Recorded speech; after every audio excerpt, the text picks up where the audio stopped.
যেদিন তোমাকে প্রথম স্পর্শ করেছিলাম, তারপর গভীর রাতে গা পুড়ে যাচ্ছিল জ্বরে।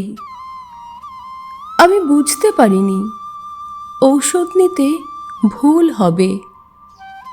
থার্মোমিটারে জ্বর ধরা না দিলেও জ্বর তখনও ভীষণ কাঁপিয়েছিল শুষ্ক ঠোঁট। কে যেন কপালের জলপট্টি সরিয়ে দুহাতে ছুঁয়েছিল। তারপর আস্তে আস্তে সব জ্বর মিশে গেল অন্ধকারে। আমি বুঝতে পারলাম সেই স্পর্শ, সেই ঘ্রাণ।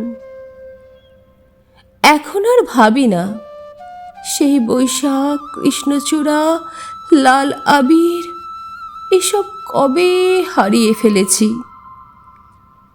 শহরের ছোঁয়া আর তোমার ভেজা কম্পিত ঠোঁট, কোকিল বসন্ত আর মনে নেই। এখন চারিদিক অন্ধকার। এই অন্ধকার আমাকে ব্যস্ত রাখে, আমাকে স্পর্শ করে। সেই স্পর্শ ভুলিয়ে দেয় বিষ।